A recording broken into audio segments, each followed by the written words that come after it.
Let's go situation here.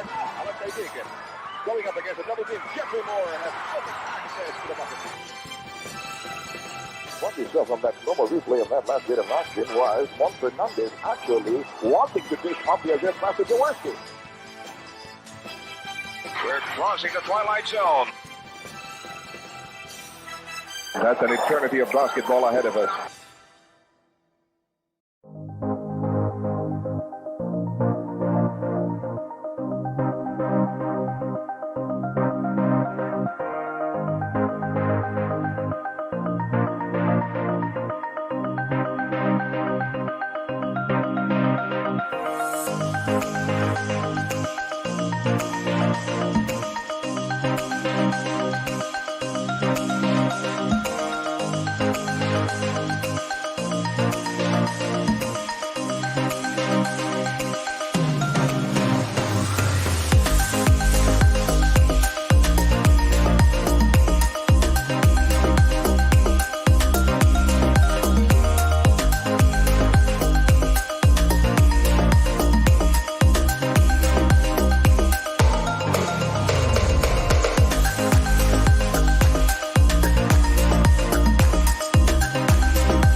Welcome to another edition of An Eternity of Basketball. We are part of the Globally Ballin Network. Another show on the network is Who the Heck Are We? Episode 104 of Who the Heck Are We? Featuring Brix Ramos of the UP champion basketball team of the UAAP.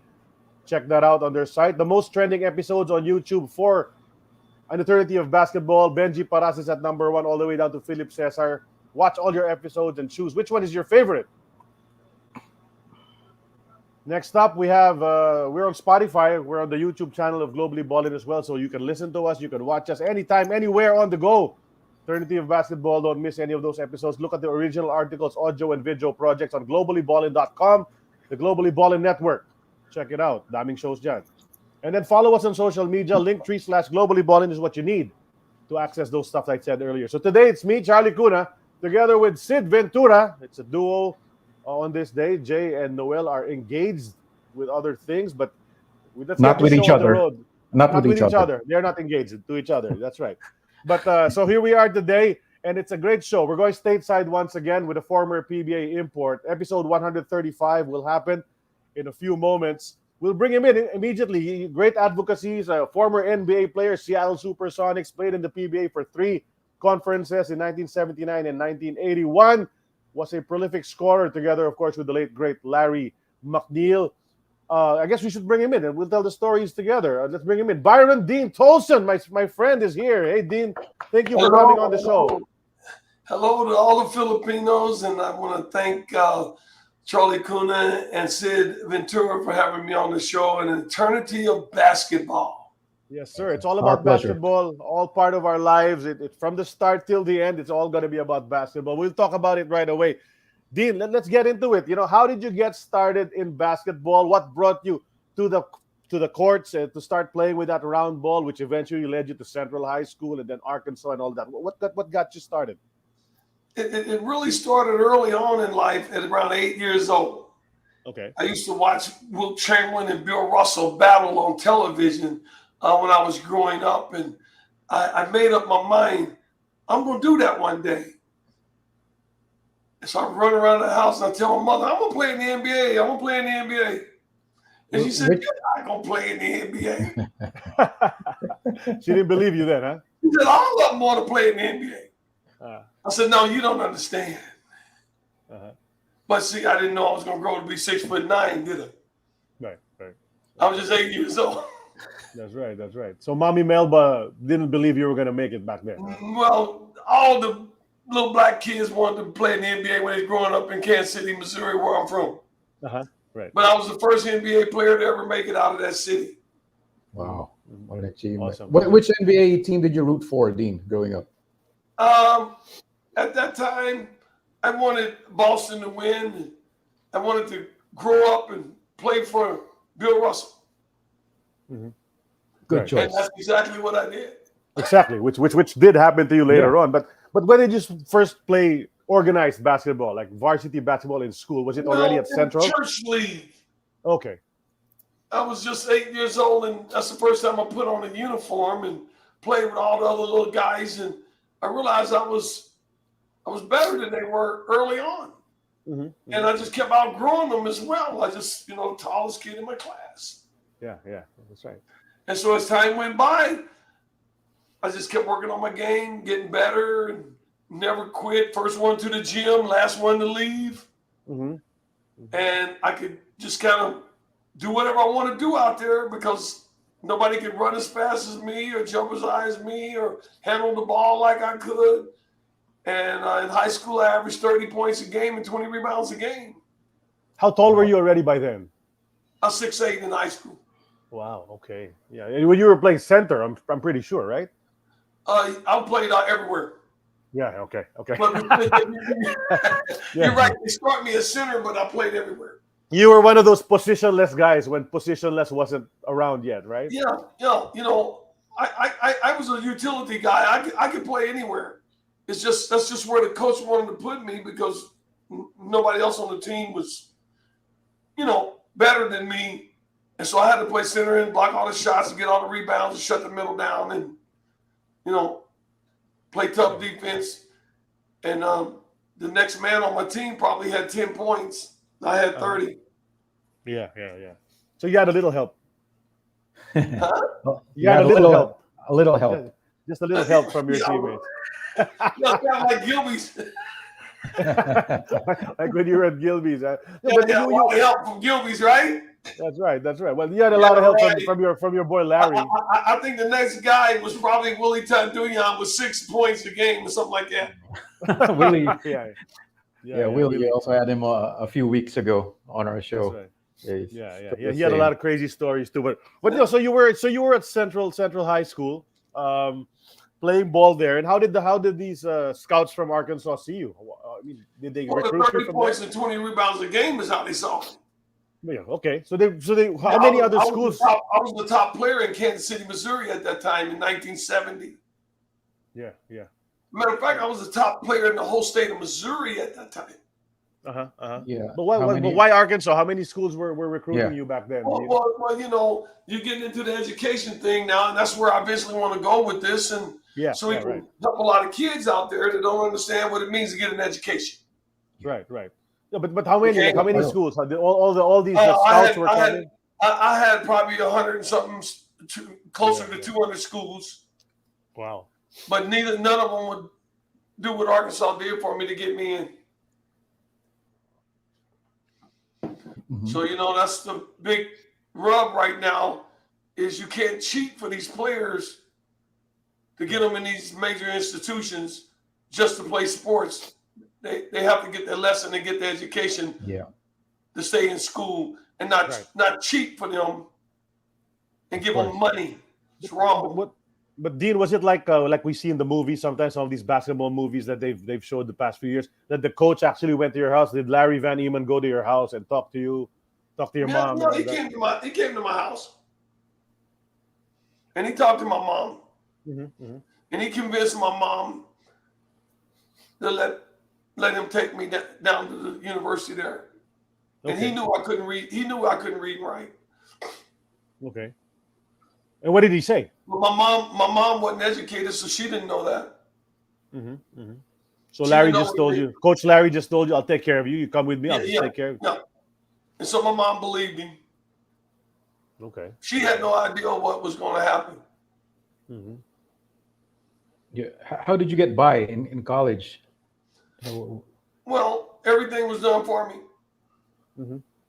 I didn't worry about anything. All I had to do was make 30 points and 20 rebounds a game, and I was going to be on the team. Right. Yeah, you I were didn't a worry about freshman. I didn't have to Did worry you? about making an F grade. So that was taken care of for you, but you had to take care of business on the basketball court, Yeah, and we right? games. And you had some good players. You had Martin Terry there when you were a freshman. So Yeah, there were some guys to bring you along. So you were playing, and you were traveling from state to state, playing all those other schools and this and that. And so you were having the time of your life, Dean. But were you concerned at all at that time about your education? no, No. I was never concerned, ever. I knew if I wasn't on the team, there wouldn't be a team. Mm-hmm. The scouting report read, "Stop Tolson, you stop Arkansas." Yeah. That's a scouting report for me. Mm-hmm. That's right. That's crazy. You know that you went through school that way, and obviously your advocacy is different now. But eventually, because of how well you played, as you mentioned, eventually when you were in your last year, you were averaging like 23 points again, 13 rebounds. You Yeah, are the top rebounder in Arkansas history. Is that right until now? that's correct. Yeah, that's right. So, Bobby Portis is the second. yeah, Bobby Portis, right. And then so the NBA scouts are now it's NBA scouts who are watching you, right? Right, And then they come over to Arkansas, they watch you play all over the country, right. and obviously you can say it now. You probably couldn't say it back then because they would be NCAA violations and then whatever. But so the Yeah, scouts were already talking to you, obviously, right? And saying, all the time. Mhm, I mean, right now, if you're in a Division I school in the United States and you're averaging 23 points and 14 or 15 rebounds a game, you're going to be first or second pick in the draft. that's right. Mhm. Yeah. Crazy numbers. Don't care what's D1 you come out of. Yeah. The scouts are going to be on you. Yeah. Did you ever think of leaving earlier? I mean, Excuse me? did you ever think of not completing your 4 years in Arkansas and leaving for the post? The ABA was still around back then, right? And they were like recruiting like crazy as well, undergraduates. Were you approached by any? The thought of school never entered my mind, ever. Yeah. I was just there. Mm-hmm. I mean, physically, I was just on campus going through the motions. Right. If I wanted to skip class, I skipped class. Damn. Yeah. If I wanted to go to class, I went to class. Was this something that happened to other players on your team to as go well? to class and try and cheat on the test, I went to class and tried to cheat on the test. Wow. How about your teammates? Were they actually going to class as well? Were they? They were. Yeah, I mean, Okay, they were. So this was an accommodation for you. This was an I accommodation probably for was you. the only one that was illiterate. Wow. Okay. Great, man. Crazy. The rest of them had some sort of education coming out of high school. Mine was zero. Martin Terry graduated on time, and he also got a master's degree. My teammate. Yeah. Wow. Did they know about your situation, your teammates? Yeah, they knew. They were all right with that. Did they any of them reach out and try to help you? Say, hey, Dean, you should start learning to read and write. I'll give you an example. Suppose you take a kid right out of high school that's a straight F student all through high school. I had a 1.3 high school GPA when I came out, and that GPA was given to me in high school. Wow. You're not supposed to graduate with under a 2.0. Right. Yeah. I had a 1.3. So with a 1.3, how much help is somebody going to give me trying to learn how to learn? Yeah. Well, obviously they wouldn't be in a position. Yeah. But That's did they funny. at least encourage you, or they at least encourage you to get a tutor or something like that? You're trying to teach an illiterate person to learn Yeah. at a college level. I know that's tough. That's not going to happen. It is almost impossible, and that's why this story that I'm telling you is so important. And I really want to focus on education and not basketball for the kids out here that's listening. Definitely. No, but eventually you did make it to the NBA anyway, and your dream, which you told your mom when you were an 8-year-old kid, it actually happened. But on the same year that Sonics drafted you 80th overall in the 5th round, the ABA New York Nets also drafted you. Yes. Right? Was there even a choice in your mind? Was it NBA or ABA, or was it clearly NBA for you back then? I wanted to play for Bill Russell, period. Okay. He was the man with the most championship rings. Mm-hmm. I believed in him. He was drafted me. Kevin Lockery was Dr. J's coach. Now, as much as I love Dr. J, I still wanted to play for Russell and not with Dr. J. Mm-hmm. They had Dr. J, Larry Keenan. They had Dr. J and Dr. K, as they called them at the time. Yep. And if I would have went down, I'd have been Dr. D. right. No, but did you know? You know how much I like to slam dunk on guys, Charlie. Right. Yeah, because one of your former teammates, Rick Magliari, was telling me it's the first time he saw someone throw the ball off the backboard and jam it. That was you back in '79. I take off from the free throw line on you. No, but did you know that the Sonics were going to choose you? I mean, there was like an understanding. Well, yeah, I just told you about Slick Watts tonight, right? Yeah, Slick Watts. It was Slick Watts and Bob Hopkins that actually convinced Bill Russell to allow me to be on the team. Okay. That's how I got on the team. And why is that? Because they were friends from before. But not only through word of mouth, I actually went out there and outplayed everybody and made the team as well. But to get the opportunity to get there, it was Slick Watts and the all-time legend Coach Bob Hopkins, who mentored me from Kansas City, Missouri, all the way up into the NBA and showed me a lot about myself and my game and how to execute and play the game and play at the highest level in the world. Yeah. Well, eventually, so you did play 3 seasons with the Sonics and all of that. So you got your dream. You were in the NBA. Yeah. 80 games, and you were able to meet and play against some of the greatest players the world has ever seen. Tell us shortly, what was the whole NBA experience like? Well, it was a political nightmare. Okay. Also, because when I got there, I had this thought that if I was better than everybody else, I'd get to play. That's not how it went. Okay. I averaged 6 points a game and 9 minutes a game in the NBA. That's the most time I ever got to play in the NBA.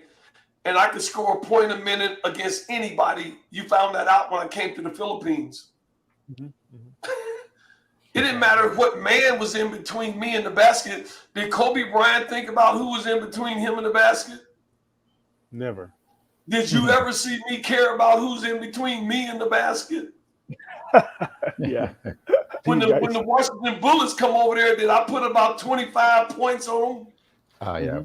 That's right. Larry McNeil had 28 that night.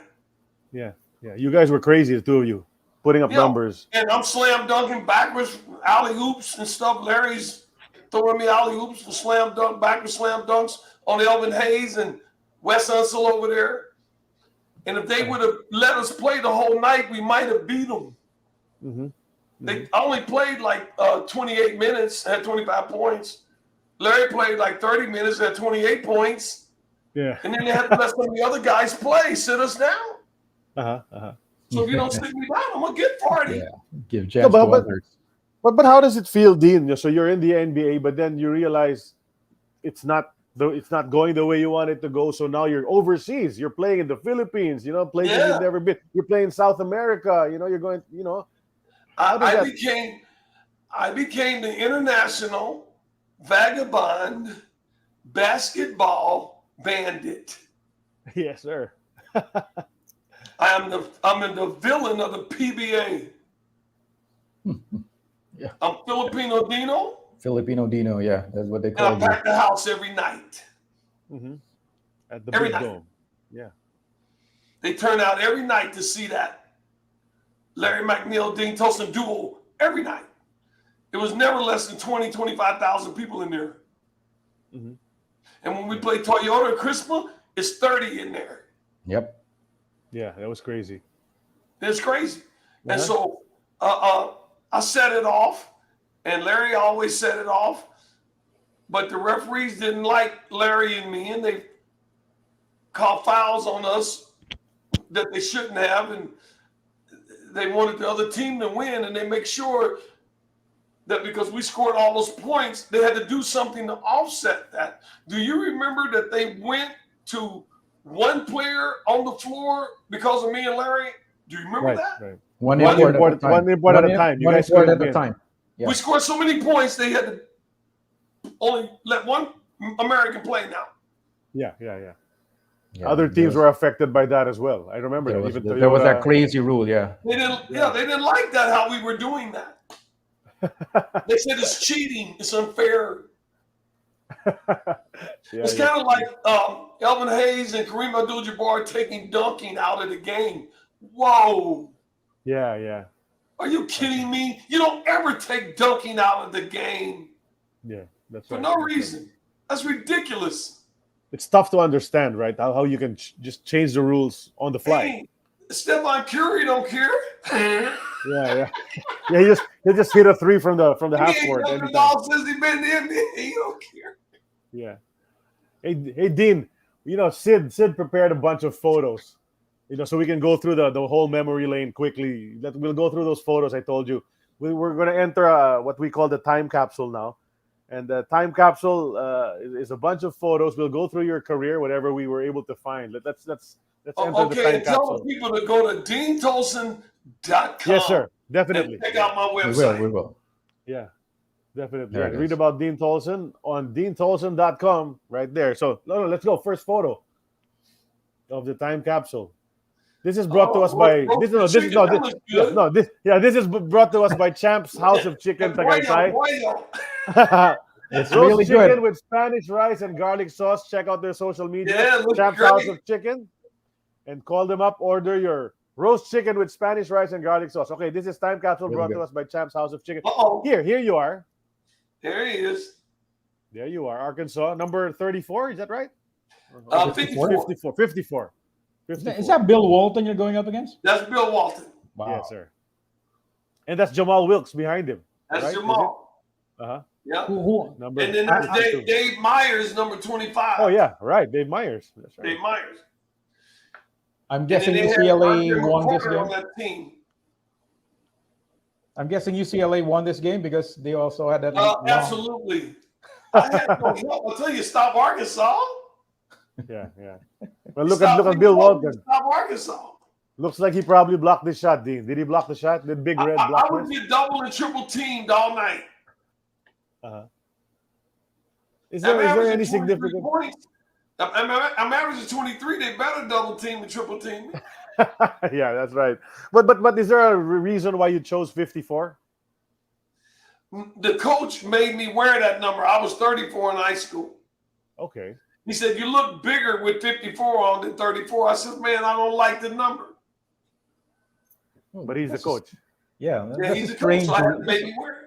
That's a strange reason, though. I mean, you look bigger because of No, a five instead of a I three. played bigger and look bigger than I am. I'm the littlest big man that ever played. Was this in Poly I- Pavilion? Hmm? Was this in Poly Pavilion, the home court of UCLA? That's Poly Pavilion. Yeah, right. Yeah. Yep. Poly Pavilion. They won a bunch of championships over there. But how was it to play against guys like Billy Walton and all these? I'll say it. I don't know how I'll sound to a lot of people, but you're playing against these white boys. You're playing against a white boy, but why is this white boy so good? You know. Yeah. I mean, he was a great player, right? Uh-huh. And anytime you got a great player, then you need to have other great players on your team with you to play well. Mm-hmm. And I didn't have great players on my team with me. Yeah. I was the only one that could hit 25 or 30 points in a Division I game for Arkansas at that time. The next guy, I mean, Martin Terry averaged 28 points a game because I'm averaging 15 rebounds a game. So that's why he's scoring 28 points a game. But you still can't win just with one or two guys. Even in the NBA right now, you need at least three great players to win games every night. Yeah. True. Agree. Yes. I agree. See, so Mr. Martin was doing everything on the outside. I was doing everything on the inside. But still the best season that we could post was like 18-8 or something like that. Yeah, that's right. Mm-hmm. Yeah. You can't go that far when your numbers right. You can't go in the tournament. This is why. Look at all the weapons UCLA had right there. I told you, Andre McCarter was a great player for UCLA. Spanarkel. Yeah, from Duke. Spanarkel was Duke, right? Yeah, those guys could play, man. You know, we didn't have guys like that. Who do you remember, Dean, were like your toughest matchups back then in the US NCAA? Guys you'd go against and eventually made it to the NBA. Robert Parrish. Centenary. Wow. Centenary. Yeah. Larry Keenan. Okay. Larry Keenan. Bill Walton.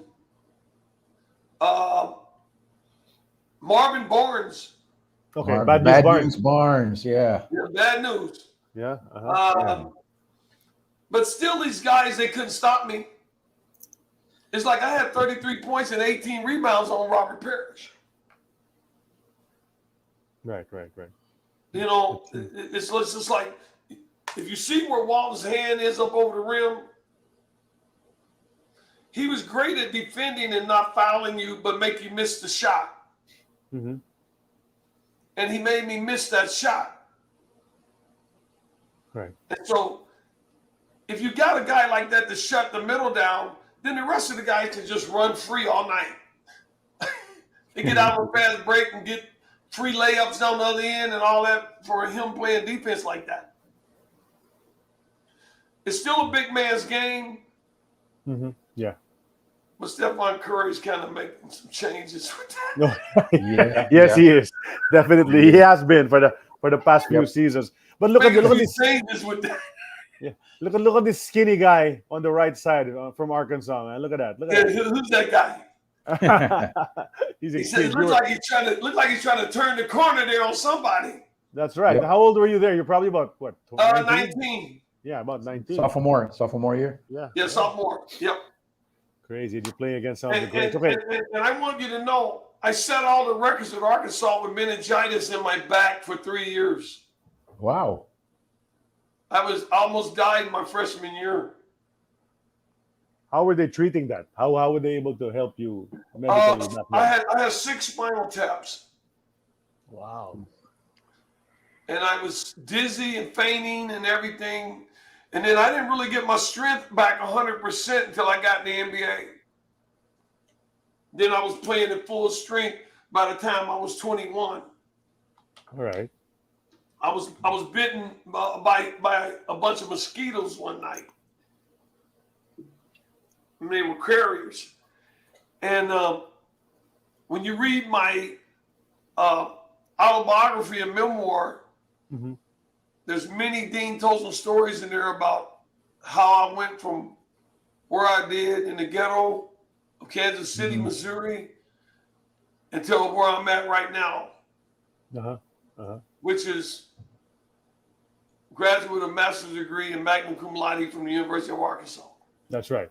What a journey that was. Let's go to the next photo and let's see. Let's move along. Okay. There you go. So there you are. You're now in the NBA. With the afro now. Afro. Oh yeah, Dr. J. You got the fro. You got the fro over there. Dr. J back then. Yeah, everybody did Michael Jordan when he went bald headed. Yep. Yeah, bald head. But back then it was the afro, 1970s. I meant to ask this. It's a blowout kid. I meant to ask this a while ago, Dean. What was it like playing for Bill Russell? I mean, he was your idol, and now suddenly he's your coach. Was he everything you expected him to be? He was the most difficult coach that I ever played for. Okay. Because, you know, he had a system, and Dean Tolson was 20 years ahead of his time the way he played the game. I was 20 years ahead of my time. I was Dean Tolson and Kobe Bryant in the 70s, and it was unacceptable. Big men at 6'9" did not dribble the ball and bring it down the court and slam dunk on people. They didn't want me doing that. They want me to give it down. They want me to give it to downtown Freddie Brown and Slick Watts. Freddie Brown. Right. And run down the court and look stupid. Waiting on them. So he got in your ear a lot of times, I suppose, Bill Russell. Oh yeah, Bill Russell, man. You know, let me tell you how far ahead of my time I was. I'll give you a Trivial Pursuit question. What man played in the NBA and scored the most points in 1 minute playing time, 2-point buckets, no three-pointers, and still have the record in that to this day? Ooh. You're talking to me. Yes, sir. How many points? Okay, how many points was that? that? No man in the NBA scored 7 buckets in 60 seconds. I scored 6 buckets in 60 seconds in the NBA game. Wow. A player don't even get to touch the ball 6 times in 60 seconds, let alone shoot it. And it'll never be broke because you have to shoot 7 in a row without a miss in 60 seconds. So, yeah, basically, how do you guys do that? Yeah, 1 shot every 10 seconds, right? Hey, 6 buckets in 60 seconds. Yeah. So how'd you get it? You guys would steal the ball back, or they make an error quickly and you get it back and you just shoot I'll again? tell you how I did it. Uh-huh. I was scared to death of Bill Russell because he had already cut me off the team. And I had to show him that I was the best player he had. And he didn't even know it. Mm-hmm. I used to sit on the bench and cry because he wouldn't play me. Put the towel over my head. And that's how I ended up playing all over the world to still prove that I could play, and nobody still picked me back up and put me in the NBA, even though you have teams like Washington Bullets come over there and see me do that to them, and I still can't get back in the NBA. Mm-hmm. Yeah. It's called politics. Strange. Yeah, that's right. So what was the rap about you? What were they saying? There was no rap. There was no rap. They just didn't want to sign you. No rap on me. Okay. I never been in trouble. I was nice to people. I had fun. I came to practice in every game ready to play every night. I didn't make excuses that I had a hangnail and I didn't feel like playing. I show up and I help win games. What else you want me to do? I'm waiting to play. For 4 years, I waited to play. Never got to play. Yeah. That's why you moved on. You moved on. You went to the CBA. CBA. It's a tragedy. And they knew I was illiterate, and they did that to me. Maybe that was the rap. I don't know. It doesn't matter. Yeah. What matters is that's why I'm trying to do this show for this education for these kids. Right. So they can give themselves a fair chance that I didn't get because I wasn't educated. Right. And people taking advantage of you when you're not educated.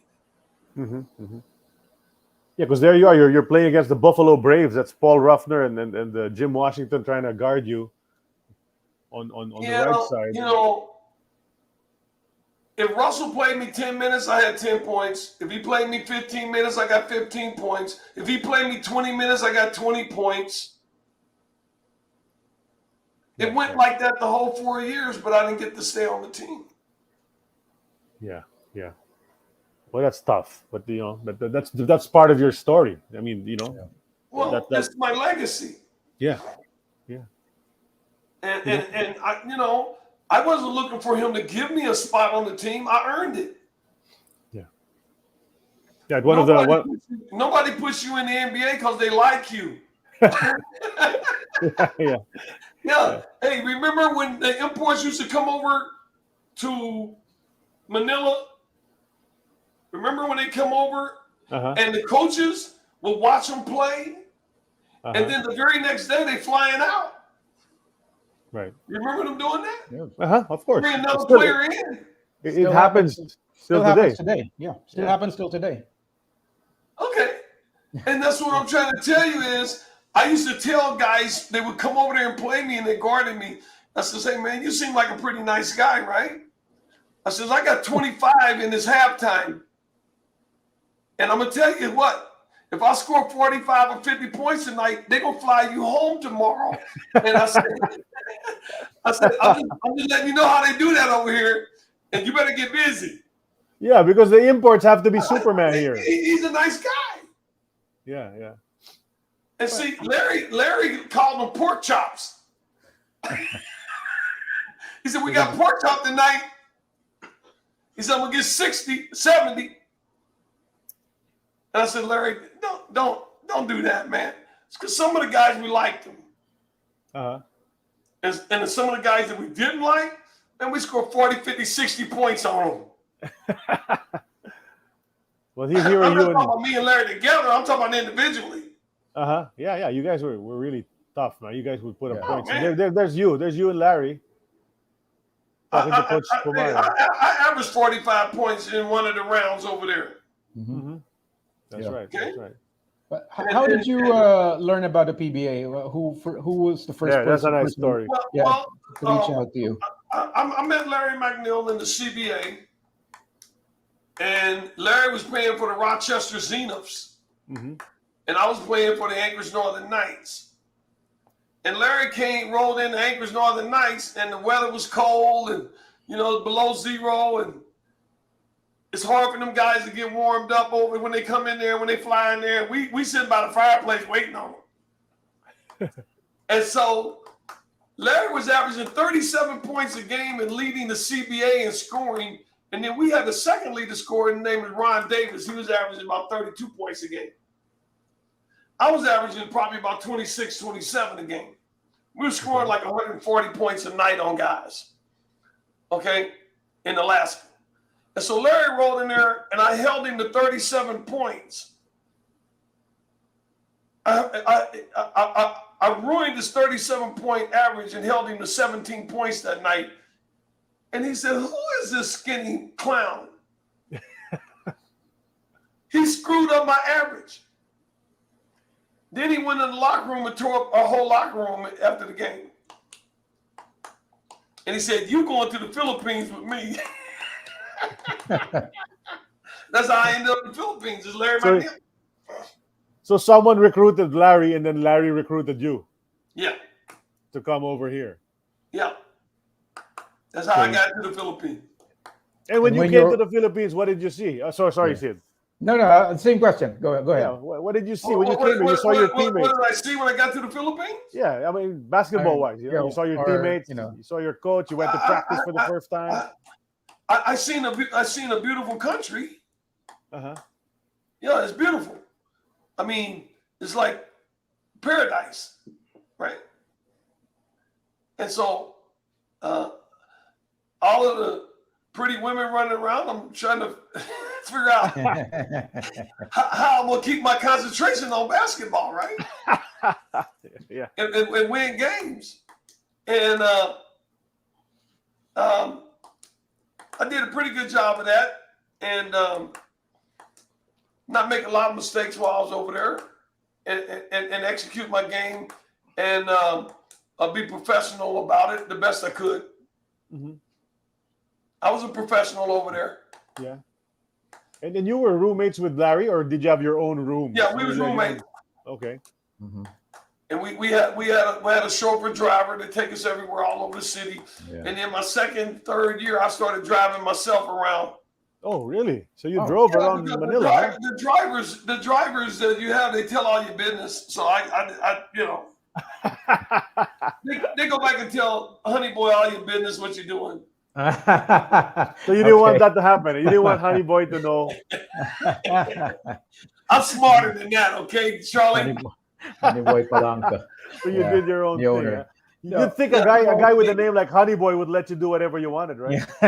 Well, as long as I didn't get in a fight with Abby King.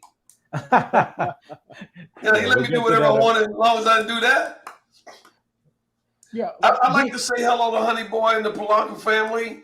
And anytime that he can come on the Charlie Kuna show and talk to Sid Ventura and Charlie Kuna, they both appreciate that. Yeah, right. We'd love to have Honeyboy Palanca on the show to talk about the Absolutely. early days. yeah. Absolutely. Because we was the first PBAs with Gilby's Gin, right? Yeah, exactly. The opening team. You were there. This is it. The photo here. That's Coach Pilo Pumaran. Yeah, exactly. Giving instruction. What was your first impression of your Filipino teammates in the brand of basketball here when you first got exposed to it? It was a lot like Sandlot basketball to me. You know, lot of transition up and down. You know, the players on the other team like Toyota, not so much CRISPR, but some of these other teams, their mentality was to try and either make the American player angry, and so they do something stupid and getting kicked out of the game, or they try to hurt him physically by running under his legs or something like that. And, you know, that's a no-no in basketball. You know that.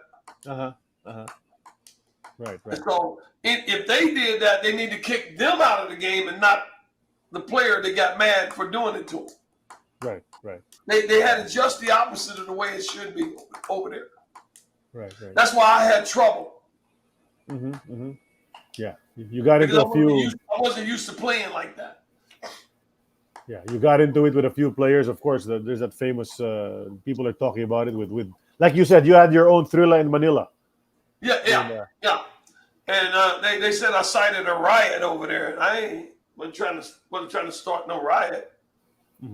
Yeah, it just so happened it came against the most popular team. So yeah, exactly. That's why the fans went crazy. Of course, that's the Abbey King one, Sid. Yes, there was some. Yeah, Jaworski. Yep. Jaworski. Yeah, I think we have photos of that in the next one. You remember Jaworski, huh? Oh yeah. Hey, we had some tough runs with them. It wasn't like that they could just beat us. They had to really play to beat us. Yes. And then they had to do some nasty stuff and some cheating and all that to go with it to beat us. Yeah, they had a pretty good pair of imports too. Toyota did, if you remember, right? No, Fields, he wasn't scoring a bunch of points. Andrew Fields, that guy right there, he wasn't scoring a bunch of points. If he had 15, he was lucky. Right. He wasn't a scorer. Yeah, he was more of a rebounder. It was the Filipino players that was winning for Toyota, not him. He was more of a rebounder and a defensive. I'm saying he didn't score a lot of points. That's right. He had Bruce. Bruce Sky King was with him. And neither one of them could stop me. Yeah. It was their local players that beat us every game, and me and Larry was the only reason that we would win for Gilby's. Right. If we won the game. And your jersey's now number 32. Yeah, they should retire that. Do you know, Dean, that eventually in 1985, Jaworski joined the Gilby's team. It was called Ginebra already. And he made it into the most popular team in the league until now. It's the most popular team, yeah. Jaworski joined the team. Your Gilby's team eventually. 84, I think. He joined 84. Hey, I gave you the top 3 imports that ever played in the Philippines. Who did I give you? In what order? You said Dean Tolson. No, I did not. Larry McNeil, right? Thank you. Was the best player ever to play in the Philippines. Larry McNeil. And he had Billy Ray Bates. He's the second one. Who did I say the third one was? I think it was Dino, I think. Yeah, you know it was. Yeah. You know it was. Ain't nobody averaging 45 points a game over there like I was. Yeah, you guys were expected to score. You know what Larry used to do? Larry used to let me outscore him on purpose. Did you know that? Oh, really? No, I didn't. I'm telling you. Well, why? What did he say? I averaged 45 points a game in the second round over there one year. What did he say? Did he tell you about it? I'm going to let you, Well, he said, Dean, they're always talking about me, and you can play as well as I can, and you need some recognition just like I get. And I'm going to see if they let you score that many points, if they'll still recognize you. They never did. They didn't like me. I don't care. The referees didn't like me. The other teams didn't like me. It didn't matter that they didn't like me. I'm going to bust your butt every night. Yeah. Whoever It's all you basketball. are. Yeah. It's all basketball. Well, you're a serious player, Dean. You weren't the type who'd be like all I smiley didn't want and to all get of that. around about that, man. I always had a dream of getting back in the NBA from playing over here. That's what I was going to ask about. Yeah. So you were hoping, and It- eventually it the Bullets. It never happened, did it? Yeah, eventually you had the Bullets. Can we go back to that photo with the Washington Bullets? They did not have a small forward that could outplay me in that game. Yeah. So this was the this is an article on the exhibition game between the Bullets and a PBA selection. I think there were 8 PBA imports and 4 locals. I think. Almost 10 Filipinos. Yeah, there's Jaworski, they're the Fernandez. photos. 8 Americans and 10 Filipinos. About 18 of us.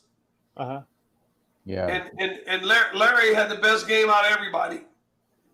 And you had Wes Unseld, Elvin Hayes, all these guys coming Kevin in. Porter. Kevin Porter, who eventually became a PBA import as well. Import as well. For Toyota. Yeah. Yes. So Charlie, when are we going to talk about the educational aspect we're for the kids? Yeah, we are. We're getting there. We're just going to wrap up the photos because we need to do this for the sponsor. So okay, let's move forward. What's the next photo, Claudia, please? And then this is when you came back. This is when you came back. Yeah, look who's back. This is bringing back old memories. That's what we do here. That's what we do here on the show. Yeah, that's you and Larry, the left side, being interviewed by my former college professor, Desas Minas, who's seated on the floor on the left side. Yeah, I remember it like it was yesterday. Playing over there. Yeah, this is 81. This is from 81. You're 81. And at that time, Dean, you're single. You're here going. Would you go out at night, go to the discos and everything? Larry and I did quite a bit of that, but it was kind of dangerous to go out back then. Yeah, okay. One night I was in the nightclub with President Marcos' son, and they tear gassed the disco that night, and people were stampeding to get to the door because they were choking and throwing up and they couldn't breathe. Wow. Okay. And so I just started body slamming people and stepping on people, just to like get out. I was playing in a basketball game. Yeah. Just to get out. And made it to the front door and got out and got some air, man. It was crazy. I read in an article, one of these articles that we were able to dig up, that you had a slow dance with the First Lady, Imelda Marcos, back then. Yeah, Imelda. Yeah, you had to Well, slow dance her one of those parties. Marcos allowed me to dance with her. Yeah. He was quite a guy. Yeah. He was quite a guy. Okay. So the return of wave. I'll send you these so you can read the articles too and see what was written about you, G. Move on to the next. Next photo, please, Claude. So at least I have all of that to show you. Oh, that's it for this segment, Claude. Okay. So wait, we'll just remind everyone again that we are part of the Globally Ballin Network, and check out the other shows on the Globally Ballin Network. Who the heck are we? Boom Gonzalez is their newest guest, episode 105. And then what else do we have there, Claude? We're on Spotify, so check us out on Spotify. Also, watch Next Man Up with Diego Dario and Jello Vito. Opportunities with PJ Pilares and Justin Gutang. Watch the show from the 2 UP guys. And if you like us on Spotify, please rate us. Give us a 5-star rating on Spotify so we can get some credits as well.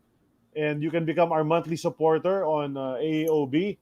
For a small sum every month in dollars or in pesos, we will, of course, mention your name on the show. Just $4.99 or $2.50. And then the most popular episodes on Spotify, Benji Palacios #1 until 5, Jho Jho Lastimosa. Pretty soon, Dean Tolson is going to climb into that list. I'm pretty sure about that. So follow everything on Globally Ballin Southeast Asia. Check that out. So we continue the time capsule, just a few more photos. This part of the time capsule is brought to us by Ni Hao Bread Bakery Tagaytay. Check out their products, all their social media. Good stuff over there, especially the ensaimada and the whole meal Yep. bread loaves. Okay, what's the next one? A lot of. A lot of food. Oh, this is Oh, we're getting there. education. You see we're getting there. You know that. So what's this about? Tell us about this. Education. Uh-huh. That is my lovely mama. Mm-hmm. That's my mother. And that's my undergraduate ceremony at the University of Arkansas. And Sports Illustrated came down and covered the entire story. And I'm the first NBA player in the history of the NBA to ever do this in life. Mm-hmm. So then the fact that they didn't let me play in the NBA is what encouraged me to go back and do what you're looking at. How so? Well, suppose you played on every level. High school, college, pro, and 12 years international. And you were looked upon as a failure in life after that. How would you feel? Mm-hmm. Would you be encouraged to want to do something? Right. Since they ain't going to let you play and be a superstar in the NBA, right? Mm-hmm. Mm-hmm. So I went back and did that. How were you able to cope this time? I mean, because of what happened in the past, you weren't going to your classes, taking exams. How were you able to cope when you did go back? Well, I made 5 vows to myself. And those 5 vows carried me all the way through to graduation. And those 5 vows were the same things that I didn't do the first 4 years I was there, from 18 to 21. Mm-hmm. Okay. Never ever skip a class. Okay. Turn in every assignment and lesson on time. And type if I could have time to type it. Teacher don't want to try and read through your chicken scratch. Number 3, take tests on time and pass them. Because if you take a makeup test, it won't be the same test that the other kids had. It'll be a different test. Because the teacher knows you talk to them outside of the class what's going to be on the test. Right, right. And it'll be harder to pass. Number 4, sit front and center in every single class. Do not sit in the back and goof off. That's one of the toughest, I think. Sitting Play there. games. Sit up there, get your notebook out, take your lesson, your notes down, listen to the teacher, look up at the blackboard, which she's writing up there, or he's writing up there. Write it down. And then number 5, don't ever leave the University of Arkansas until I got that degree and I'm holding it high in the air that I did it. Mm-hmm, mm-hmm. I pulled off the biggest upset in the history of collegiate basketball and sports and NBA sports in the history of this country. And how long did it take you to get in that? the history of the world? How about that? Yeah, possibly. Definitely. But how long did it take you? I mean, to finish, to get that I degree? went to the University of Arkansas campus a total of 15 years to get an undergraduate and a master's. Whoa. That's remarkable. Yeah. This was a remarkable. Sports Illustrated article. I first read about this in the early 90s. I saw a copy of... That was 1988. Yeah, this is 88, but I read about it a few years later. Okay. And this is just a really amazing story here, Dean. You hired a tutor to help you with your learning disabilities, and she was able to help you overcome those disabilities. And then in return, you actually painted her house out of gratitude. As a favor. There. Yeah, As a favor. As a favor. Yeah. As a small favor, right? Yeah. No, that's just nothing. That was nothing. Yeah, exactly. Yeah, But exactly. what she did for me, that was nothing. That's the least I could do. Yeah. What was the most challenging part the first time you decided to go back? I'm sure there were times you wanted to just quit again, or think it was too hard. But what kept you going on? Let me ask you a question. You asked me one, and I'm going to answer a question with a question. Mm-hmm. Mm-hmm. Who likes to fail in life? Nobody, right? Yeah. Yep. For sure. That's what I was marked as, a failure if I didn't do something. Even though I was a great basketball player, I still failed. I was broke. I was uneducated. I was destitute. Only thing I had, one thing going for me, is I wouldn't quit at anything I wanted to try and do. But I never tried to want to study and get my lesson in school. So when I tried it, I became a straight A student. Yep. Who wants to fail? That's what I'm trying to tell these kids out here right now. Don't fail at what you're doing. You can do this. If I was illiterate and do it, what's your excuse? Mm-hmm. Right. Do you have any excuse? None. None. You don't have any? Because there's a million excuses. Just pick one and then you won't do this.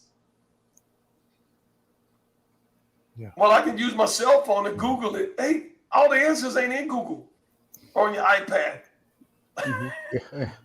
Yeah, well, and back then there was no internet, so you were on your own. I looked up the Merriam-Webster dictionary was my Bible. Right.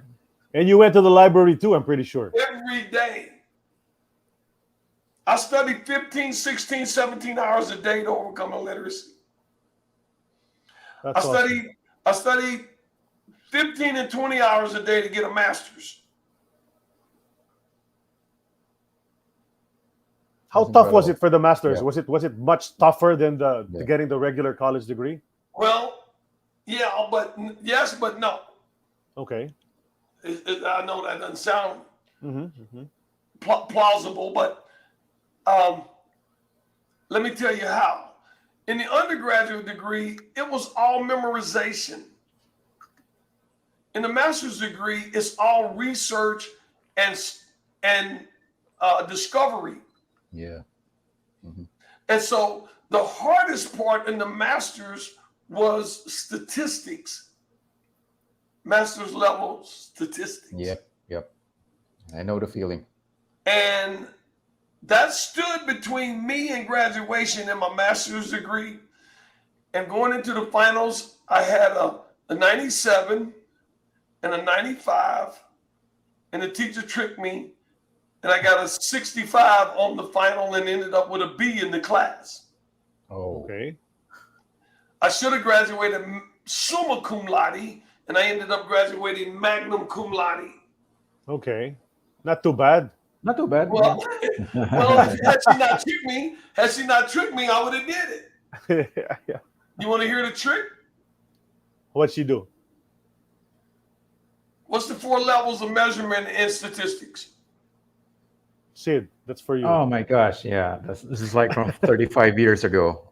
Ordinal, nominal, interval, and ratio. Okay. I suck at statistics. Statistics. Yeah, You so did remember I. it now? Okay. Yeah. That's it. Those are the only 4 levels of measurements. That's what you draw down from your hypotheses. Mm-hmm. You can only use those 4 levels of measurements to plot it on the bell curve. Standard deviation and degrees of frequency. Those are your 2 plots. Yes. Okay? Retain or reject, right? Yeah. See, after 13 years ago, I still remember this. That's how hard it was. Uh-huh. So what did she do? So what she did is when you are doing your Z-test, quasi-test, independent t-test, independent test, all of these experiments, when she got to the final, the way she taught us in class was she would pick the ordinal, nominal, interval ratio. You run the numbers. And when you got to the final test, she says, you pick it, and that way I know that you know it. If I pick it, you're just mimicking it. Okay. That's a trick because she taught us that way the whole way. And if she's going to do that on the final, she should have told us that, and I would have studied that way and got an A. Right. Yeah. Did I give it to you? It's like Did it's I like just give it to you? yeah. Did you It's like changing the understand it? rules.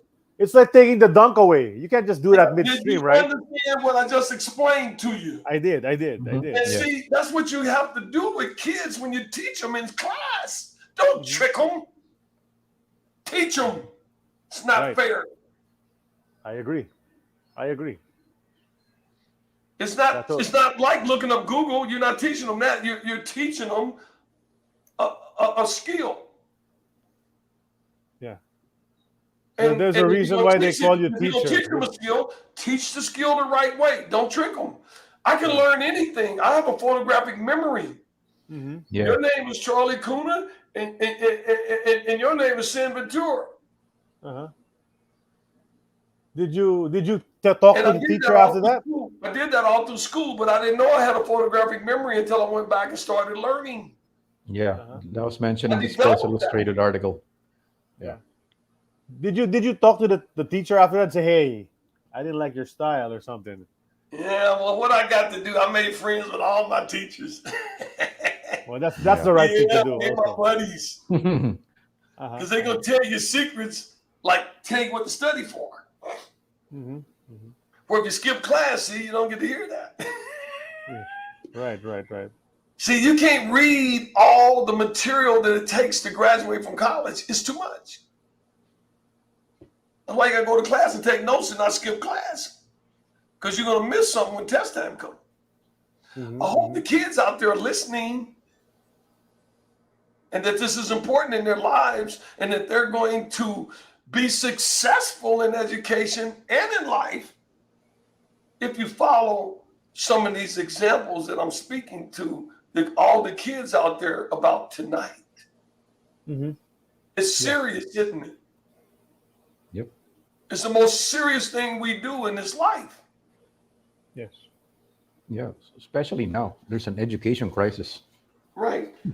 And then that way, we don't have all these problems in the world that we have. Mm-hmm. Mm-hmm. See, you're happy, aren't you? See how happy I am? I'm happy. Well, you were happy there. What year was this? This is 2007, the year I graduated and got my master's. Okay, and they retired your number. And he said he promised that he would retire my jersey if I got my master's degree. And he did. That's Frank Brawls. Mm-hmm. He's like Bear Bryant. Okay. Football coach and athletic director for 50 years. It was this is at halftime of one of the games. Yeah. At the home court, right? So it's Yeah. fully packed. This is Walmart Arena. Mm-hmm. Yep, that's Frank. It's great to know. It's great to know that the fans in 2007, got to know who you are. 22,000 people there that night. Yeah, it was a great turnout, and I don't know if you know how it feels for someone to retire a university. I'm the first player that had their jersey retired in the history of the University of Arkansas. Oh, really? Oh, wow. Really? Okay. Not even Corliss Williamson? No. Wow. I think they just retired Sidney Moncrief's jersey. That's what I was about to say. How about Sidney Moncrief? But yeah, okay. Oh, yeah. I said they just retired his a couple of years ago. Yeah. This is So you were the first. 2022 right now. Yeah. So you were first. That's amazing. That's great recognition, especially because and it wasn't because of basketball. It was because of basketball and the degree. Yeah. Right. Yes. That's the real student athlete. He would not have done that had I not graduated. Yeah, because you're the real student athlete. Well, I became the real student athlete. Right. You weren't back then. Yeah, you weren't back in the 70s. Well, I was an athlete student first back in the 70s. Right. I became the student athlete in 1984 to 88. And then from 2003 to 2007, I did 4 years an undergraduate, 4 years, and a master's. And why did you choose education? Even your undergraduate was an education degree, right? Secondary education. Yeah, I took education because I like the kids.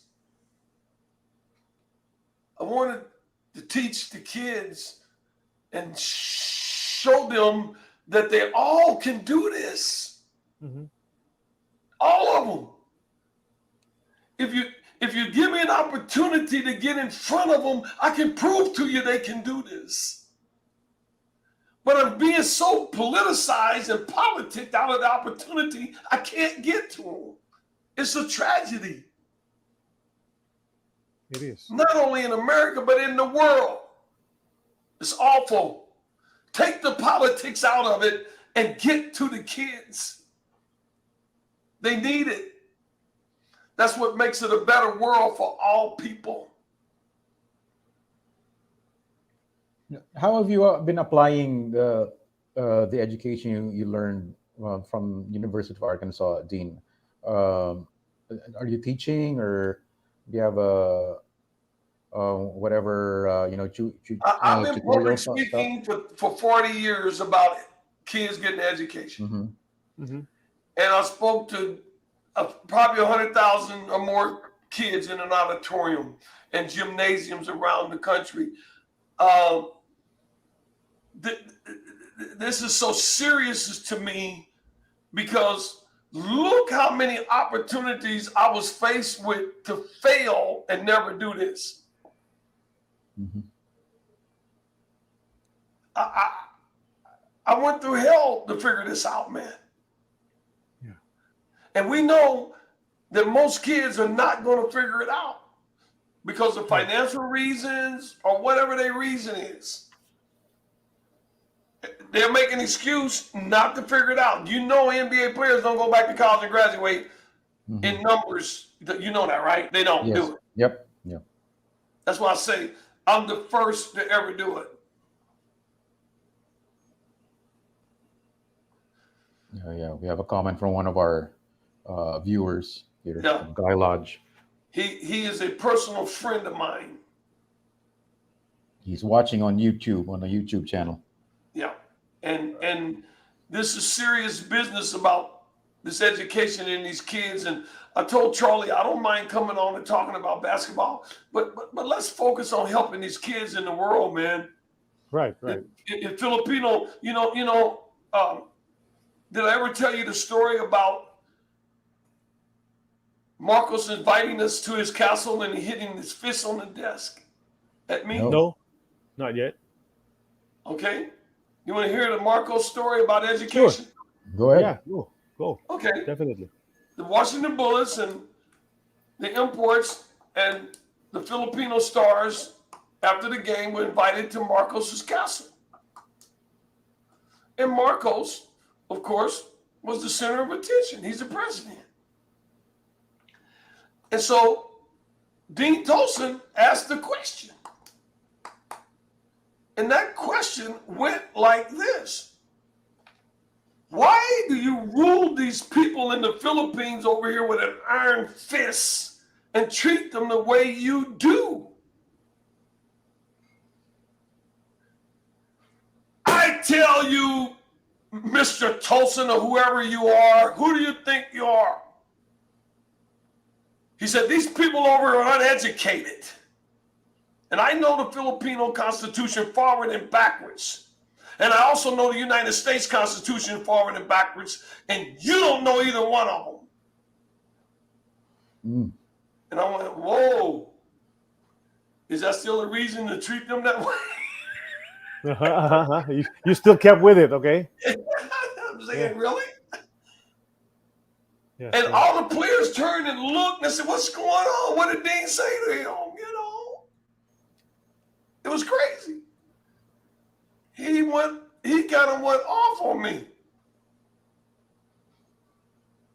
But you know something?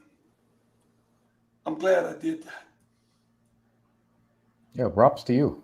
Props to you for doing that. I mean, I love the Filipino people. They're great people. Yeah. Always have. if I didn't love them, I wouldn't have played over 3 years. Mm-hmm. I should have played over there 4 years, but they sent me home 1 year because they didn't like me. And then they brought me back because they knew I was such an exciting player, and they brought me back. Yeah. All politics. Mm-hmm. They let me back after the fight. Uh-huh. The fight, And, the fight with Abe King, right? This is the fight with Abe King. Yeah, but that's the reason they shipped me out. Mm-hmm. But they realized I was such a great player, they was missing that kind of action over there and brought me back. Yeah. And then I came back over there and put a show on again. Right. As you would And every night. he told me, one peep out of you, and I'm sending you back to the United States and you never play over here again. I said, look, man, as long as nobody punches me in my mouth, you ain't going to have no trouble out of me. Hey, Dean, we're talking about your time here in the Philippines. There's someone who's just dropped in now, just wants to say hello. Who's that? He's a former teammate of yours on Gilby's Gin. His name's Marlo Hakutin. Can we bring him in now? Can we bring him in? Where is he? There you go. Marlo Hakutin. Jack, are you there? Yeah, there he is. I see him. Yeah, you see him. That's your former teammate. How you doing, Marlo? Jack, and Jack. Marlo, can you hear us? Oh, his internet's. Yeah, he's coming in. Yeah. He also had a lot of. He also had a lot of stories when he was our guest. Yeah, he's buffering. Yeah, I hope he can come in and just share a story or two. He probably got a lot of Dean Tolson, Larry McNeil stories. That's right. I hope he can come back in a while. There he is. He's trying to come in now. There he is. Yeah. Jack, okay ka na, Jack? Okay na ako din. Yeah, hi. Hi. I'm Marlo. Hi, Dean. How are you? I'm good, Marlo. Been many years. Yeah. I'm now old and you're old too, man. How old are you, man? How old is he? How old are you? Jack daw, ilang taon ka na? I'm gonna be 68 this July 12. He said Wow. 60? 68. 68 now, this 12. 68. Okay. July 12. July 12, I'm gonna be 68 years old. Yeah, I got you about 2 years. Hey, why don't you tell them a Dean Tolson, Larry McNeil story? July 12. Yeah. Jack, ano daw? What's your Dean Tolson, Larry McNeil story daw, Jack? Anong kwento mo tungkol sa kanila, Jack? Yeah, Larry McNeil, yeah. And Dean Tolson, Larry McNeil story. Tell us a story that you remember. Anong story daw tungkol sa kanilang dalawa? Mga imports mo. Sid, hindi, parang putol-putol, Sid. Charlie? yeah, see, Charlie. Oh. Do you have a story? Oh, His internet's going in and out, man. yeah. Let's wait. Yeah, for man, it to that's Let's the see. thing. We'll bring him in when we can. He's not in the studio. He's somewhere else. No, he comes in, but his internet dies, so he exits. So But he's not in your office. No. He's back home. He's back home. outside. He's like you, yeah. Yeah, we're all remotely connected here. But what about you, Dean? What's your memory about Marjack? Say that again, Sid. What's your memory Here he comes about? back Wait. Yeah, he dropped out again. No, do you have any particular memories about Marlo? I don't really remember Hello, the Sid. guys on the Charlie? team. I just remember Willie Tanguyan because he missed those 2 free throws in double overtime and we lost the game. Right. He talked about That's the that only when he was reason I again. remember him. Yeah. Marlo, Marlo, can you hear us? I don't remember Marlo. Hey, Marlo, how many points a game did you average? Approximately. Can Can you hear us? What? Rinig mo kami? Ilan daw points yung average mo? What? Can you say it again? Then? How many points did you average? Ano sabi, Charlie? Ano daw average mo sa scoring? Parang putol-putol eh. Parang, Oh, so this Oh, is wala, too wala. bad. The connection's bad. The connection's bad. Okay. Let's He doesn't remember. ano ang? no, anong average Scoring. mo? Scoring average mo? Scoring. Wala, he Your can't. He scoring can't. average. He can't. Ano, he can't hear us. Anyway. Before, together with Dean Tolson? Yes. Yes. Yeah, puntos. Yeah. Yes. Before Puntos. before with Gilbis or Royal True Orange? Gilbis, sa Gilbis. Jack, yung teammate mo siya. Gilbis? Oh, ano scoring average? Yeah, Gilbis sometimes when our import is Dean is, yeah. I average 15 to 25. 15 to 25 is average, he said, Dean. No. No. He's kidding. He He's never- kidding. I mean, He's kidding. He's If kidding. he averaged 25 points a game, we'd be winning a whole bunch of games back then. Wala eh. We can't get a good connection. We can't get a good connection. Do you have a mem?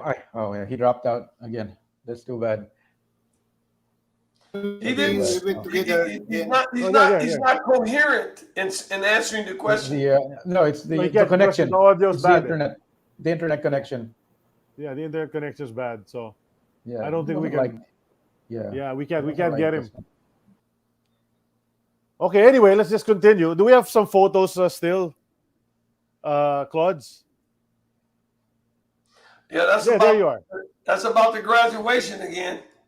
Oh, that is the same thing. Okay. Yeah, Then you put see on the that. degrees, the Yeah, master's those and are- yeah. undergraduate degrees on the wall, and then you see the Sports Illustrated graduation picture on the left.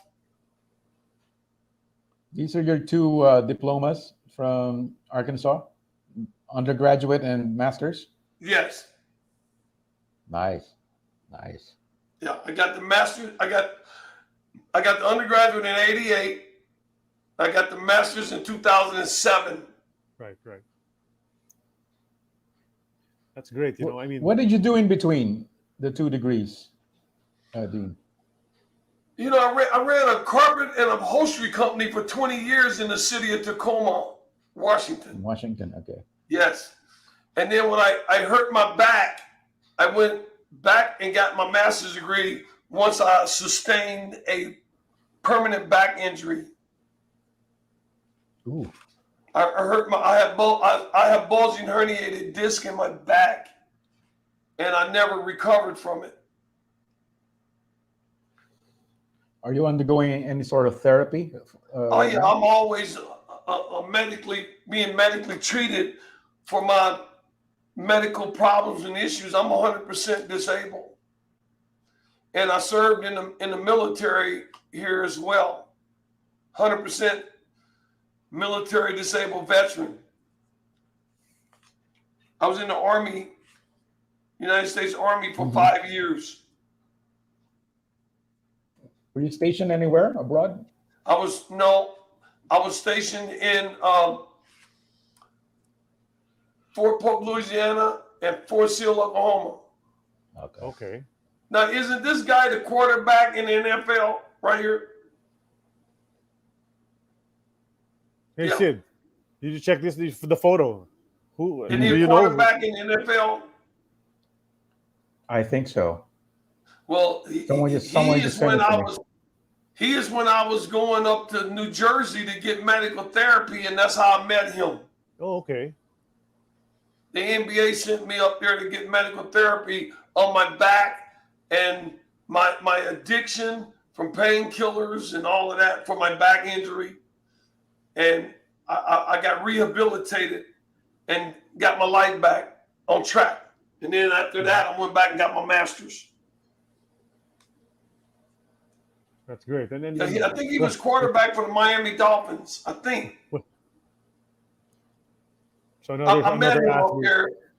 I met him up there in the medical facility in rehab. Okay. We need to. Maybe Yeah, one we of need to- our viewers can identify it. Yeah. Anybody knows? Yeah, Yeah, I I think we have one more photo in the time capsule. Is there one more? Can we just show Yeah, it? Yeah, that's there it. you are. Oh, You know? There you are. And then we use that as well for the poster because we felt it shows your character, you know? It's a character yeah. photo. That's me all the Mhm. way. Yeah. And Happy guy. exactly. And that but that's something we didn't see in your photos in your playing days. You were No, all because I was serious. What do you mean? right. That's what I'm saying. See, So when you now look. Let me Mhm. explain something to you about professional basketball. right. There's no halfway. You come all the way every night. hmm Do you know Golden State almost lost that series because they didn't come all the way every night? And when they started finally coming all the way, they got it? hmm Did you see that? Yeah. Uh-huh. Did I come every night when I played Yes. over there? Every night. Did I come? Or did some nights I didn't come? You brought it every night. I brought it every night. Win, lose, or draw, sick, ill, or injured, I'm showing up. If your ankle is twisted, wrap it up, get out there. And that's how it should be. And and I did the same thing in college to get the education, and I'm encouraging the kids to do the exact same way in college. Working from professional basketball standpoint was a carryover from that I worked just as hard in the classroom as I did on the basketball court. Right. That's But right. I didn't realize I could do it. Till you did it. I figured out I could do it. And that's Yeah. the message. That is the message, definitely. And that's the last photo for the time These kids capsule. are resilient. These kids are resilient. They're smart. They can do it. They just don't know that they can do it. Somebody has to show them. Hey, let me tell them. Mhm. You ought to see me give a speech in a high school with 2,000 or 3,000 kids sitting in an auditorium. You can hear a mouse piss on cotton. I don't play when I come in here and tell them about this. You ain't disrupting my speaking engagement. You're going to give me this 1 hour and you're going to listen today, buddy.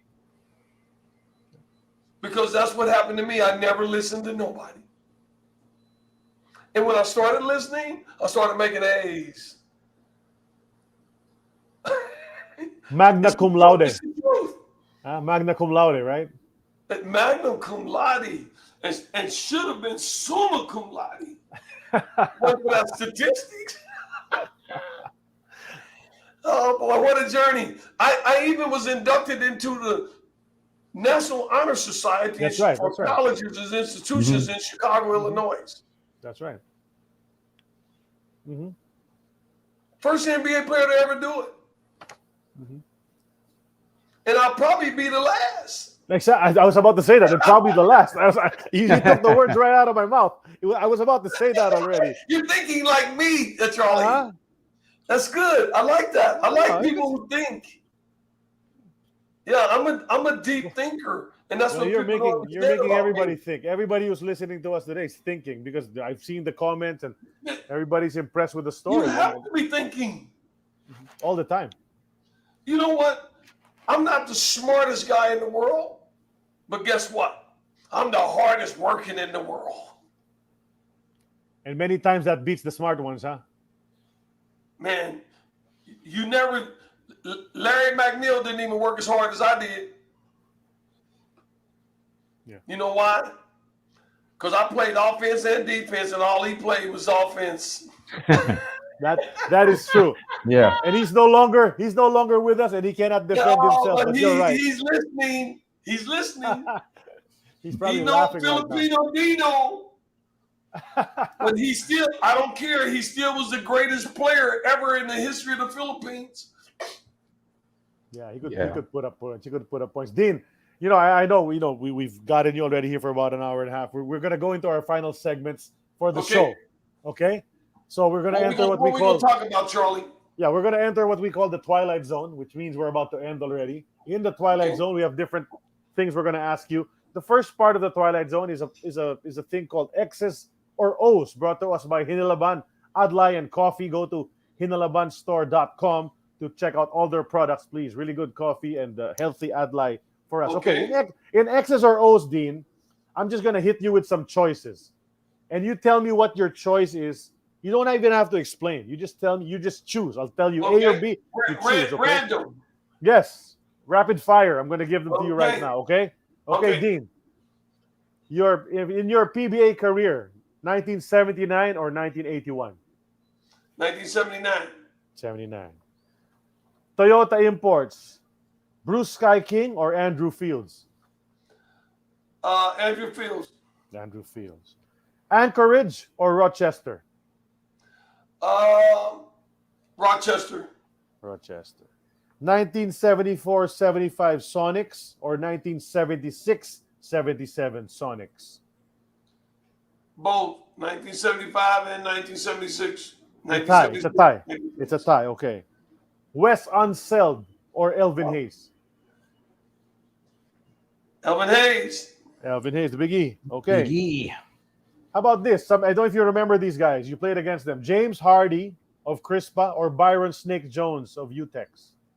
Byron Snake Jones. Snake Jones, baby. Okay. You know my name is Byron Tolson, right? Yes. That's what I said when I introduced you earlier. Byron That's right. Snake Jones.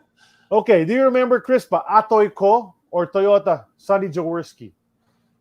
Sonny Jaworski. Sonny Jaworski. Crispa or Toyota? Toyota. Toyota. Lakers or Celtics? Lakers. Lakers. Okay. Sid's a Celtic fan. I'm a Laker fan. So thanks for that, Dean. Okay. How about Coach Pilo Pumaren or Coach Nemi Villegas? Coach Nanny Vignetta. Nemi Villegas. Okay. Rick Barry or Julius Irving? Julius Irving. Julius Irving, the doctor. Okay. Spencer Haywood, Elvin Hayes, or Bob McAdoo? Bob McAdoo. Bob McAdoo. Okay. Bill Walton or Kareem Abdul-Jabbar? Kareem Abdul-Jabbar. Okay. Kareem, man. Downtown Freddie Brown or Slick Watts? Downtown Freddie Brown. Downtown Freddie Brown. Marvin Webster or Tom Burleson? Marvin Webster. Marvin Webster. Okay.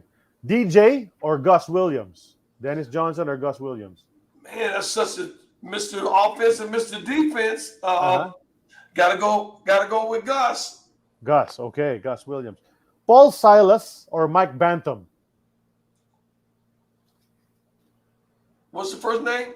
Paul Silas or Mike Mike Bantam. Bantam? Mike Bantam. Okay. Offense or defense, Dean? Offense. Offense. Okay. Paul Silas is defense. Yeah. Rebounding or shot blocking? Rebounding. Rebounding. How about this? Robert De Niro or Al Pacino? Al Pacino. Al Pacino. Yeah. Morgan Freeman or Samuel Jackson? Morgan Freeman. Morgan Freeman. All right. Sid What a- Ventura what a- or what a Charlie character. Coonan? Huh? Okay. So that's it. That's X's or O's for this episode. Okay, so what are you gonna do with that? Huh? Well, we just that's for the fans to know your choices. That's it. That's just part of our part of our show. And then the next part of our show is something called Keep on Punching. Keep on Punching is really about how you move on with your life and how you want people to remember you. We want you to tell us, Dean, how do you want to be remembered? What's your legacy? It kind of reminds me of the name of my book, Mm-hmm. Power Forward. Okay. Keep on punching is similar to Power Forward. That's Yeah. right. You got to That's right. power forward with your life. You can't stop.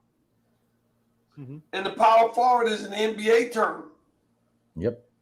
Right. Double meaning. And you played that. Double meaning. And that's why I named my book that.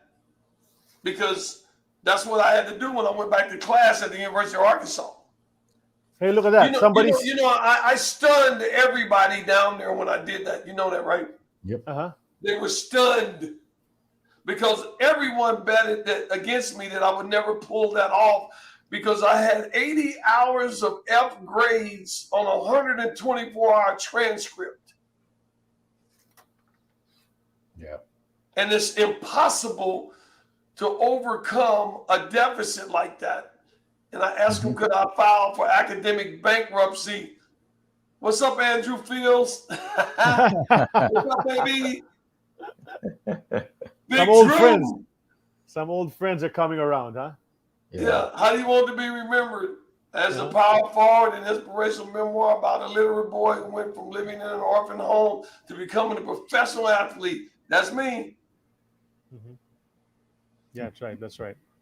And so I had a fun career, even though it was political. Mm-hmm. Mm-hmm. Right. And then actually, your legacy, you've been telling us about it the whole show. Yeah. You know, Yeah, pretty much. hey, God got me in a good place. And I want to thank the Lord Mm-hmm. for the place I'm in That's right. with life right now. I'm going to the NBA conference in Las Vegas next week. Right, right. I'll see all the old players, Jabbar, Bill Walton, they'll all be there. Tell them about an eternity of basketball, Dean. Yeah. Eternity, right? Yes, Yeah. sir. Eternity. Hey, look at that. Andrew Fields says he agrees. Andy Amen, Fields my brother. hanging in there. What's up, baby? Yeah. Andy, I think, is based in New Hey, Jersey. Andrew, Yeah. he's sending messages. Uh-huh. He's watching. He's watching. Yeah, he know I used to give him fits every night. He does. I'm sure he does. You and Larry McNeil. Yeah, we give him hell every night. That's right. That's right. But we had fun, Mm-hmm. You did. and we still having fun. We had fun watching you. The Filipino fans will not forget you. Sid, They what's love your... me. I know they love me. Mhm. My thing over there was more political than the fans. The fans never had no problem with them. Mhm. Mhm. Yeah, Ollie said, all is good. Oh, yeah. Oh, yeah. Oh, yeah. Well, we're so You happy know. you guys are all doing well. You guys, you Yeah, guys yeah. thrilled us when we were kids and we Yeah. watched you and now you're still around. Sid's got a question for you though. Sid, your Yeah. turn. My segment. What you got? Yeah, my segment. First of all, I guess got to plug in. Seryosong Tanong. It's brought to you by Seryoso Chili Garlic. Delicious, aromatic, and chili garlic bits in pure coconut oil. All right. Uh-huh. So no preservatives, Good no stuff, Dean. artificial Should send you some flavorings, over there. and It no looks salt. good. Yeah. Uh-huh. So I have Seryosong Tanong in English. That's serious question, Dean. Okay. I have one serious question for you. What would your advice be for former NBA players who are thinking about going back to school but don't know where to start?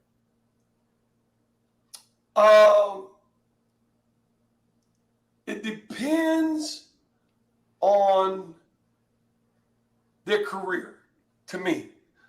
Okay, say they got a 10, a 12, a 13-year career. Mm-hmm. It's going to be tough, isn't it? Mhm. Because you're getting older. And as I got older, my mind wasn't as sharp. And so my advice would be is go back as soon as you can. Okay. Or you may never do it. See, graduating at 57 with a master's degree is old.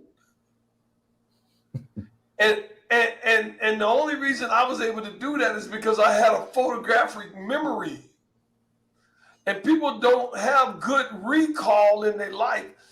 Mm-hmm. The only one can recall like that is Charlie when he came to the Arnetta and meet the players. He recalls that.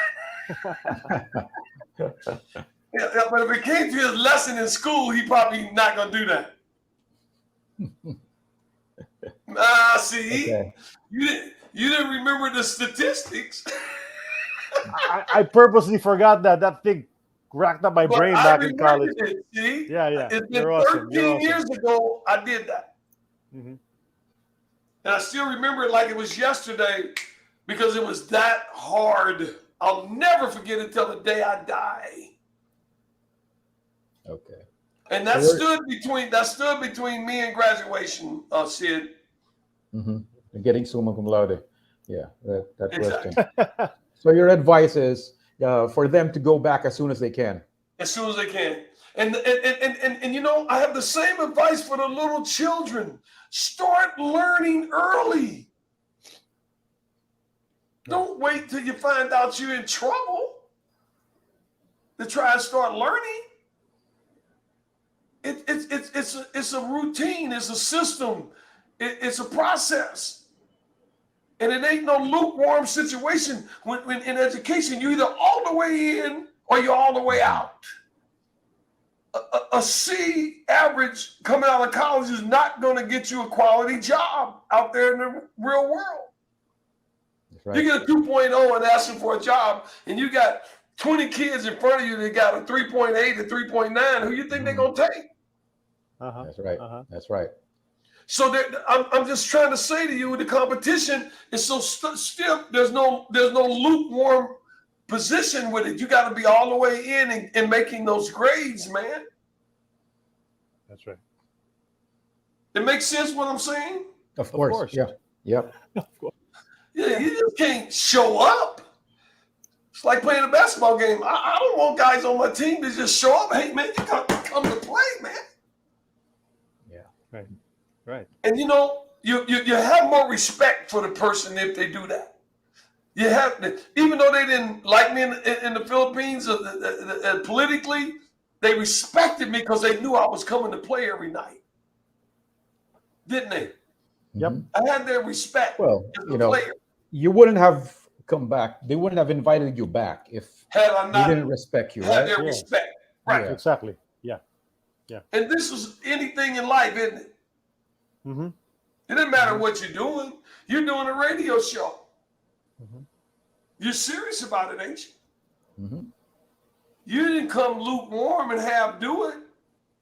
Yeah. You're really doing this. And you want the best show you can get. We do it. We do it every week. Yeah, that's what I'm saying. And everything in life should work that way for anybody that's involved in a task or a goal or an endeavor or whatever it is they're trying to achieve. They should be all the way in. And that's what I had to do. Yeah. Hey, Andrew, thank you. He said, I'm so proud of you. Much respect, brother. Thank you, Andrew. I mean, for everybody to get this, Andrew, anybody can do this if they want to. Right. All you got to do is want to do it. All amazing. I finally said, I'm in, man. I'm in 100% to do this. And Frank Burroughs, the coach, the athletic director, he said, we'll pay till the day you graduate. I said, wow. All I got to do is keep getting busy and he'll pay? He paid. He paid. He said, because we robbed you of the first opportunity and we want to give you another chance if you're willing to do the work. I said, I'm in. And I didn't leave that university till I held it high over my head. And I want to show the whole world that I did it. Preach, man, preach. Well, Sports Illustrated don't do 5 pages on you for nothing. Yep. Right. Exactly. Yeah, you get that degree. See, they put you in there. They didn't have 5 pages about you when you were playing, right? Yeah. You know that story stuck with me all these years, Dean. When I read that, I actually borrowed it from my friend that issued Sports Illustrated because Larry Bird was on the cover, and Larry Bird's my idol. And then he said, there's also a good story there about a former PBA import. You should check it out. Now, yes. That's what I'm saying. He told me you should also check out this other story there. You should also, No, he said you should also check out another story in there. It's about a former PBA import who went back to school. Don't just read the Larry Bird story. Did you know Billy Ray Bates did it? Billy Ray Bates went back to college and got his undergraduate degree. Oh, did he? Okay. And overcame illiteracy. Oh, okay. See, that's why his is a great story. The problem is we didn't know that. Okay. Well, he did it. And he was illiterate, but Billy had other issues. Yes. He did. And he's one of the greatest players to ever play in the Philippines. He won 3 championships with CRISPR. Yes. And Gilby. And he won some more afterwards too with Ginebra. Did he? With Gilby. He won pretty much everywhere he go. But when he ran into me, he knew it was on. I'll tell you a Billy Ray Dunk Bates story one time. Billy Ray Bates is playing in the CBA for the Maine Lumberjacks. And we up there in Bangor, Maine, playing Billy Ray Bates. And I never knew or even heard of who Billy Ray Bates is. And Billy Ray Bates, and I was a great shot blocker too, wasn't I? Mm-hmm. I Yep. blocked shots real well. You did. Billy Ray Bates took off on me from the free throw line. I swear to God. And he was up so high that his tennis shoe was in my face, and I'm 6'9". And he's going to kick me in the face, okay? And to keep him from kicking me in the face, I was trying to get a charge and pick up a charge on him. And I had both hands up like this, and I seen the tennis shoes kicking me at my face, and I put my head down on my shoulder like that. And he went right over the top of the head, and the tennis shoe burned me on the neck. Whoa. Okay, I mean, he scraped me with his tennis shoe on my neck. And man, it was burning. And the referee said, charge. You got the charge. And Billy put both his hands on his hips, looked at the referee and said, how dare you take that from me? And all I did was fake the charge and fall down. You flopped. And he said, Dean, I'll never forget you. You took away the best dunk I ever had in my whole career. Yeah, from the free throw line, huh? Yeah. Oh, my God. Yeah, that guy was crazy. You know that they eventually called him the Black Superman. But you know what? I think he could outjump me, but I could outjump him because I was taller than he was.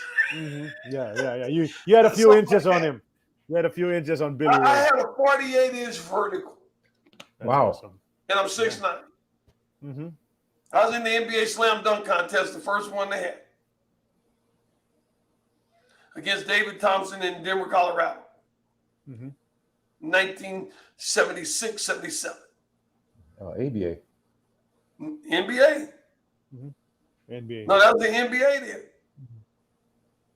They wouldn't let Dr. J dunk because he hadn't signed his contract yet. He was coming over from the ABA. But Yeah. Denver was already in the league. Mm-hmm. Mm-hmm. But the Nets, you know, the transfer of the leagues. It's Right, Denver, Utah Jazz, the New York Nets, and San Antonio. the San Antonio. San San Antonio. Antonio Spurs, George Gervin. That's right. That's right. Yeah, George Those Gervin. That's four. right. Uh-huh. Mhm. Back in the day. Yeah. And so by all rights and all respects, I should have went to the ABA. Yeah. Well, I'd have had a longer career, but I wouldn't have the educational story that I have today for everyone to learn from. that's right. So there was a reason. There was a reason why you took that. There was a reason why you took the path you did. Right. I'd have played ball just like all the other players. You got to play with Willie Wise, right, Dean? Yeah. You know, his brother Francois played in the PBA, and he was our guest also here on Alternative Is that Basketball. right? Francois Wise. Yep, younger brother of Willie. If Willie is out there, hello, Willie from Dean Tolson. Always loved you, brother. Always. Francois played 4 years here. Willie was a hard-playing, hard-working player. Mhm. I admired him for that. So you're hearing all these old names. So we're gonna get into the last portion, the last portion of the show. It's called Hello Porky. It's the greeting portion. It's brought to us by. I'm sure you had some of this, Dean, when you were here. It's brought to us by Cebu Lechon, Mang Lechon, Cebu Lechon. You know the roast pork. I'm sure you had that when you were here. That's on Kamuning Road, number 38 Kamuning Road, in Quezon City, or in White Plains 15 Katipunan Avenue. Contact details 0916-690-0893. Mang Lechon. If you want some Cebu Lechon, pag natikman mo, siguradong mahuhulog ka sa sarap. What I said, Dean, is if you taste this, you're going to fall off your seat. That's how good it is. Oh, man. All right. Okay, so they had little shops like that all over the Philippines. Yeah, and lechon. they still Yep. do, and then they still Everywhere. raise Do they still your got jeepney? cholesterol. They Which still one? got jeepney? Oh yeah, the Jeepneys? jeepneys Oh, are still yeah. around. You don't have Sadly, jeepney yeah. no more. Okay, so this is the portion, Dean, I told you about. It's the greeting portion. Now, all your long career, so many friends, so many experiences. You can acknowledge people now, thank them, greet them on the show right now. I'd like to say thank you to all of the fans out there, and especially all the Filipino fans that were always an advocate of Dean Tolson being able to put on a show for them every night, and all of their families and friends and all of the people of the Philippines that made it possible for me to have a wonderful and luxurious career in their country. Thank you all. That's it. How about all the other people, your school and all of that? No, you're not gonna shout out to them. You know, this is your show, but you know, I think anybody that has been an integral part in my life to help it become what it is to this day, and everyone that you pass plays some type of part in your life, and there is a reason for them passing you in your life, just like it is for me on my show. And Charlie contacted me and asked me to be on the show, and I agreed. And I think we had a wonderful show today. And thank everybody out there, and God bless everybody. Dean, we thank you so much. Sid and I, and of course with Noel and Jay, who aren't here with us today, and Filipino Dino. Yep. And Charlie, don't forget to try to get me those pictures. I'll I will need them. try to get the clearest ones I can, Dean. I'll send them to you. Okay. Don't worry. And don't all forget those to send the link to where I can put it on my website of the day's show so everybody can see it that didn't get to see it. Yes, sir. I will. I'll do that later on once And everything's Sid, set up. it was a pleasure getting to meet you as well, Sid. Thank Same you for here. your questions. Pleasure's all mine. Pleasure's all mine, Dean. Okay, so thank you guys. that was Dean Tolson, Byron Dean Tolson. His birthday's a day before mine, so he's one day older than I am. Dean Tolson. All right. In your dreams, dreams. you know, it's not just 1 year, Dean, right? So I'll be in touch. I'll be sending you all those photos. Of course, we'd like to thank our usual sponsor, San Miguel Corporation, and of course the Globally Ballin Network. We thank as well Philippine PH Sports Bureau, who always shares our posts and our show. PBA Archives, Aris, thank you so much for the photos and those articles that we showed earlier for Dean to see. Well, I'll be sending you those as well. To some guys on our show who've been here before, Alan Abelgas and Noni Robles celebrated their birthdays this past week. So happy birthday to you guys. There's so much more to talk about. Maybe we can do this again sometime, Dean. Next time. Can I tell Glenn McDonald hello for you? Yeah, go. I said, can I tell Glenn McDonald hello? Oh, yeah, definitely. Tell Glenn. Glenn's been on the show. Glenn, hi. Yeah, we love Glenn McDonald, man. Even if he is a Celtic. Even if. We had Glenn. We had Glenn a couple of years ago. Yeah, they just spoke. Yeah. They just spoke recently. Dean and Glenn. So he a sweetheart of a guy. Yeah, he's one of my favorite Celtics. Yep. Absolutely.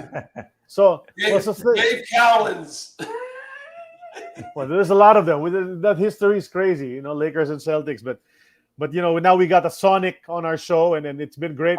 So many. I told you, Dean, there's so many more things I'd want to ask you about. Like I said, maybe we can do this again sometime. We can talk forever, Charlie. Exactly, we can. I haven't even asked you about how the Sonics, how you feel about them maybe coming back in the NBA and all your favorite opponents and teammates in the NBA. You guys buy my book when it comes out. And it'll answer a lot of your questions. Let us know immediately when it's out so we can post it on our Facebook page and we'll help you. And I see all your books in the background there, Charlie. You have a lot of books back there. There's some basketball books there too. Is it? Okay. Yeah. That's your library. Okay. Yep. Okay, so that's it. This is episode. This has been episode 135 of An Eternity of Basketball with the great Dean Tolson. What a story. Crazy story, but you got to believe it. It's true. So you got to be inspired by everything that Dean Tolson told us today. DeanTolson.com. Yes, sir. Go to DeanTolson.com. Website. Read about his endeavors and achievements on deantolson.com, and the book's going to be out soon, so we're going to let you know about that as well. So thank you to Andrew Fields for dropping in. Marlo Hakutin earlier. Thank you, Of Andrew. course, Harold Keeling also watched the show today. Thanks a lot, Harold. You might see him next week because he's a former Dallas Maverick. He played here in the Philippines in '86. Harold Keeling. If you see him, Harold Keeling, go up to Dean Tolson, and you guys better talk about the Philippines when you see each other. Okay. Andrew, you contact me anytime you like. I'll respond. Yes, sir. And he said he's going to Google your book. Okay. Eventually. Bye, Andrew. All right. Thank you so much. So that's it for us this week on An Eternity of Basketball. Dean, stay safe. God bless you. Yep. You're a blessing. And we'll see you soon. I'll be in touch, man. I'll be in touch. Okay.